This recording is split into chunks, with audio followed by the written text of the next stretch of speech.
¿Qué pasa cuando un hombre aparece muerto fuera de su casa y no hay nadie más que su hijo y su esposa?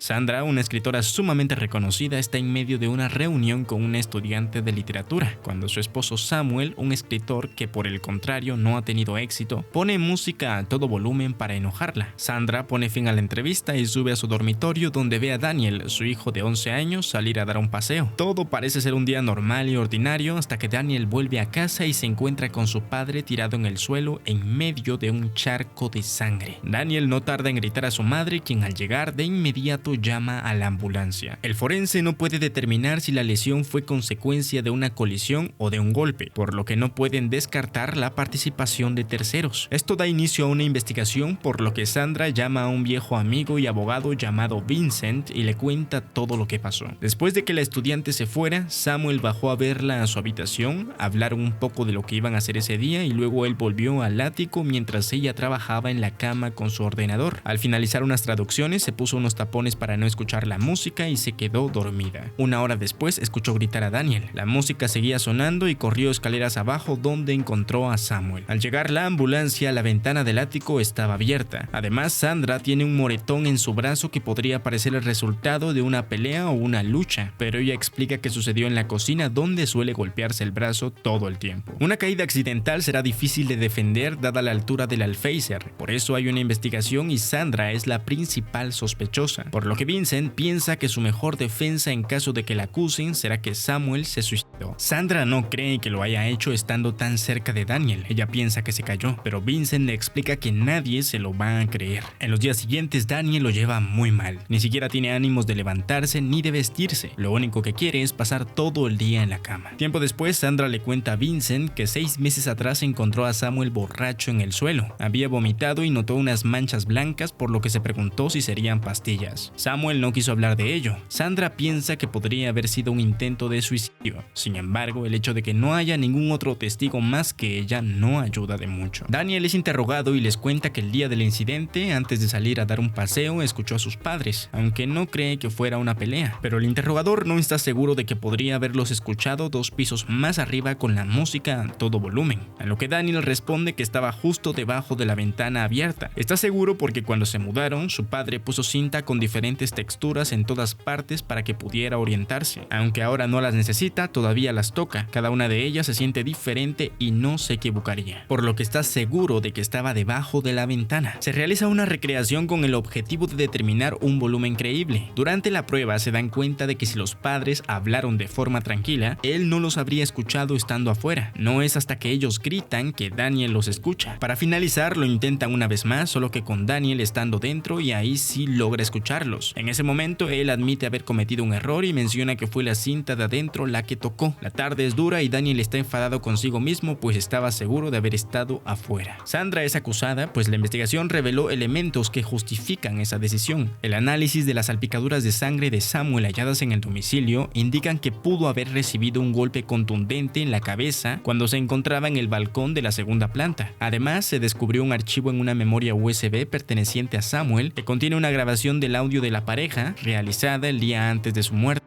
Daniel testificará ante el tribunal, así que existe el riesgo de que su madre ejerza presión sobre él. A los 4 años sufrió un accidente que le dañó la vista. Está traumatizado tanto psicológica como emocionalmente, por lo que no sería una buena idea separarlos, así que el juez decide dejarla en libertad bajo supervisión judicial. La encargada es Merch, quien estará con Daniel regularmente para asegurarse de que todo va bien y que nadie intente influenciarlo o hacerle decir cosas que no quiera decir en el juicio. Sandra pasó la vida sin entender a su familia y a sus amigos hasta que conoció a Samuel. Su relación giraba en torno a la estimulación intelectual, aunque eso supusiese descuidar todo lo demás. Esto nos lleva al accidente que sufrió Daniel cuando tenía 4 años. Ese día se suponía que Samuel debía recogerlo de la escuela, pero estaba en racha con su escritura, así que llamó a una niñera en el último minuto y ella llegó tarde. Mientras cruzaba la calle, una motocicleta atropelló a Daniel. Su nervio óptico quedó dañado de manera permanente. Después de eso, Samuel se volvió volvió obsesivo y se culpaba repetidamente. Pasaron todo ese año en el hospital y comenzaron a tener problemas financieros, así que Samuel empezó a tomar antidepresivos. Un año más tarde, la estudiante de literatura que visitó a Sandra para una entrevista horas antes de la muerte de Samuel es llamada a testificar. Ella llegó allí con la finalidad de hablar sobre el trabajo de Sandra, pero ella constantemente cambiaba de tema. Incluso parecía disfrutar más hablando de ella que de sí misma. La fiscalía revela que Sandra es bisexual y le pregunta a la chica si sintió algún tipo de seducción por parte de ella, pero la estudiante responde que no. Cuando Samuel puso la música a todo volumen, notó a Sandra un poco molesta, así que la fiscalía pregunta a Sandra si la canción que puso Samuel podría expresar sus celos. Ella responde que a menudo ponía esa canción a todo volumen porque de cierta forma le relajaba, por lo que al estar muy alta la música y ver que estaba en bucle, se dio cuenta de que no iba a parar, lo que dificultaría la charla, así que prefirió parar. Que Sandra entretuviera a una joven atractiva mientras su esposo trabajaba en el piso de arriba no parece ser habitual ni natural. Samuel sabía que le gustaban las mujeres y ella le había engañado recientemente, por lo que la situación parece bastante extraña. Tampoco ayuda el hecho de que haya subido a su habitación para trabajar y luego dormir justo debajo del ático con una música ensordecedora, música que había hecho imposible la entrevista. Pero Sandra responde que siempre trabajaba en la cama y estaba acostumbrada a la música fuerte, por lo que no le importó. Aparentemente puede descansar en cualquier lugar y en cualquier momento. La siguiente persona en testificar es Daniel. Aquí hay un problema porque después de ver la recreación que se realizó, Daniel no podría haber estado en dos sitios a la vez. Lo que molesta a la fiscalía es lo seguro que estaba antes de la recreación y que luego dijo algo totalmente distinto. Sin embargo, el psiquiatra que se reunió con Daniel dijo que el choque emocional pudo haber alterado algunos recuerdos. Uno de los tres elementos decisivos son las tres salpicaduras de sangre en la leñera. Su forma es la típica de las salpicaduras proyectadas desde arriba, ya que son largas y estrechas. Así que según las pruebas realizadas por un experto, esas salpicaduras pudieron caer desde arriba, donde Samuel fue golpeado en la cabeza mientras se encontraba en el balcón de la segunda planta. Piensa que lo más probable es que fuera la combinación de un golpe violento y un empujón deliberado, pero Samuel medía 1,82 m y pesaba 85 kilos, así que empujarlo por encima de una barandilla podría requerir un empujón muy coordinado. Además, imagina que se utilizó un objeto pesado, probablemente de metal o madera densa con un borde afilado. Sin embargo, en la casa no se encontró ningún arma. Otra experta sugiere otra posible explicación para las tres salpicaduras. En la recreación con un maniquí, un impacto de ese tipo hace que el cuerpo gire bruscamente y durante ese vuelco en una fracción de segundo, esas tres salpicaduras fueron proyectadas en esa superficie, por lo que ella sugiere que Samuel cayó por la ventana del ático y que rebotó en el tejado, sufriendo semejante lesión. Para explicar la falta de ADN en el punto de impacto, realizaron una prueba en condiciones comparables donde se puede ver la nieve retirarse en aceleración y se puede apreciar que, tras 1 hora y 50 minutos, la escorrentía se lleva consigo todos los residuos incrustados en el punto de impacto. La primera hipótesis le parece improbable por una razón. Para explicar el ángulo de proyección de esas tres salpicaduras, tendrían que imaginar que la cabeza de Samuel estaba muy inclinada, unos 80 centímetros más allá de la barandilla, y el agresor tendría que estar muy inclinado mientras sujeta un objeto pesado y golpea a la víctima con un potente impulso. Todos esos elementos, además de la masa corporal del acusado, hacen que esta hipótesis sea altamente improbable, pero no imposible. El tiempo que le llevó a Sandra a recordar que su marido intentó suicidarse 6 meses antes le parece sospechoso a la fiscalía, por lo que le piden describir los sucesos en detalle. Sandra cuenta que ocurrió una semana después de dejar la medicación. Lo encontró tirado en el suelo temprano por la mañana. Él había bebido mucho la noche anterior y se desmayó. Había vomitado y en el vómito vio aspirinas. Las pastillas casi se habían disuelto. Al principio no entendió qué eran, pero más tarde encontró blisters vacíos esparcidos en la basura de la cocina. Más tarde, cuando Samuel se sintió mejor, no quiso hablar de ello. Su terapeuta le recetó antidepresivos y unos 7 meses antes de morir quiso dejarlo, aunque el terapeuta afirma que Samuel no era depresivo, sino que se lo recetó como escudo emocional para ayudarle a sobrellevar el accidente de su hijo. Sandra cree que se negó a hablar de eso con ella porque estaba avergonzado. Él estaba frustrado con la enseñanza, se había convertido en una carga y quería escribir. Llevaba años trabajando en una novela antes y después del accidente de Daniel. Sandra lo leyó y le dijo que le parecía muy bueno, pero de un día para otro Samuel no podía hacerlo más y simplemente se detuvo. Acabó convenciéndose de que no podía escribir debido a la dependencia de la medicación. Sandra cree que quería liberarse de eso y no podía hablar del intento de suicidio porque sus sentimientos de fracaso eran demasiado dolorosos. La fiscalía le pregunta a Sandra si estaba resentida con su marido tras el accidente de su hijo. Ella responde que sí, durante unos días, ya que correspondía a él recoger a Daniel, pero que su hijo prácticamente haya perdido la vista y ella solo se haya resentido unos días parece extraño. Por la noche, Sandra se acerca a la habitación de su hijo para explicarle que ella no es un monstruo y asegurarle que pese a sus problemas, ambos se amaban. Pero, ¿cómo demostrarlo? La mañana siguiente colocaron la grabación que encontraron en la USB perteneciente a la víctima. Resulta que Samuel hizo docenas de grabaciones con su móvil. Durante 6 meses estuvo registrando momentos de su vida, aparentemente para un proyecto literario. En la grabación se escucha una pelea, y un investigador relaciona esa discusión con su muerte, ya que ocurrió con 20 horas de diferencia y además tiene temas en común. En la grabación se escucha a Samuel criticar la infidelidad de Sandra meses antes. También se escuchan golpes, un altercado físico con Sandra golpeando a Samuel, quien al principio mintió sobre esos moretones, diciendo que se había golpeado contra la encimera de la cocina. Fue hasta más tarde cuando le pusieron la grabación que admitió que había ocurrido durante la pelea. Sandra admite que mintió, pero lo hizo porque sabía que se convertiría en sospechosa al momento de mencionarlo. Además, explica lo que sucedió durante esa grabación. El primer sonido de cristales rompiéndose es ella lanzando un vaso contra la pared, una copa de vino que estaba sobre la mesa. Después de eso se acercó a su marido y le dio una bofetada. Fue entonces cuando le agarró de la muñeca con bastante violencia. Justo después intentó evitar que tirara los marcos de los cuadros al suelo, pero no pudo. Así que se escucha cómo se rompen. Aparte de la bofetada, también se escucha a Samuel golpeándose repetidamente en la cara y en la cabeza, y luego golpeando la pared,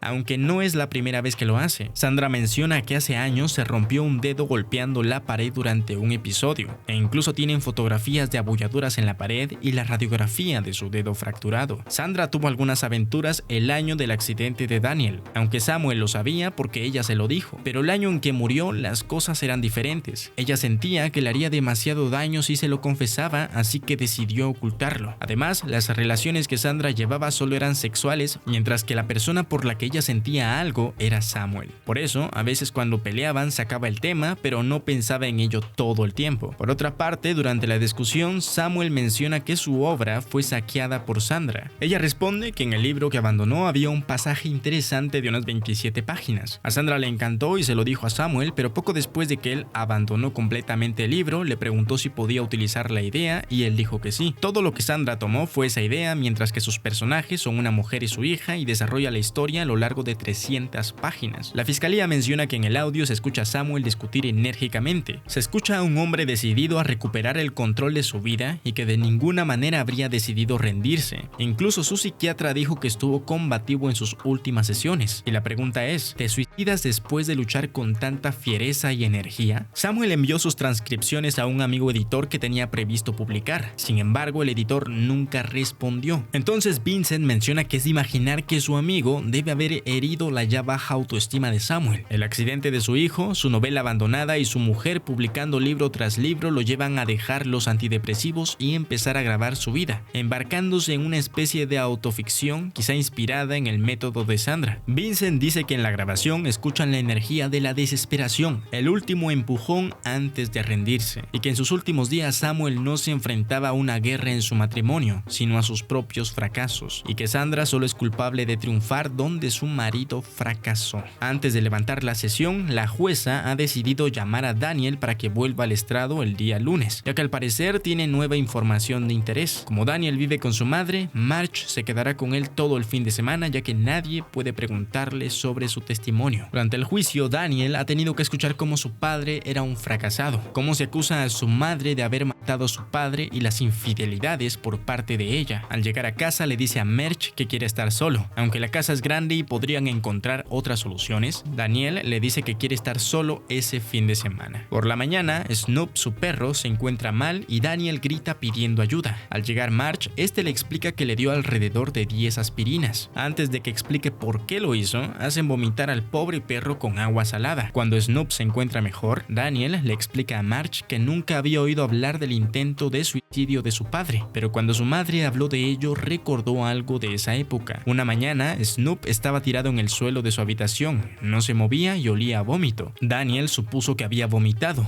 le limpió el hocico e imaginó que tenía algún virus, ya que actuó de forma extraña durante días. Sin embargo, ahora piensa que tal vez comió el vómito de su padre y eso le hizo enfermar. Por eso le dio las aspirinas a Snoop para ver cómo reaccionaba. Daniel menciona que huele exactamente igual, pero desde el día anterior mayor no está seguro de si creerle o no a su madre. El día lunes les cuenta que cuando su perro estuvo enfermo durante días, su padre y él fueron al veterinario. Su padre estaba muy callado y ni siquiera puso música, algo que normalmente hacía. Después de un rato empezó a hablar de Snoop y le dijo: ¿sabes? Él podría enfermar e incluso morir, y tienes que estar preparado. Tienes que ser consciente de que algún día ocurrirá y no es de extrañar, ya que siempre se anticipa a tus necesidades y te mantiene a salvo del peligro. Tal vez está cansado, siempre cuidando de los demás. Daniel recuerda que al final le dijo: un día, cuando le llegue la hora de irse, se irá. No podrás evitarlo, pero no será el final de tu vida. Ahora Daniel comprende que se refería a sí mismo. Tras el relato de Daniel, el jurado empieza a deliberar y al final Sandra es absuelta. Al salir, varios reporteros la rodean y ella agradece a sus abogados que siempre creyeron en ella. Esa noche todos van a cenar y luego Sandra regresa a su casa, donde se despide de Marge. Ahí Daniel le dice que tenía miedo de que volviera a casa, a lo que Sandra responde que también ella.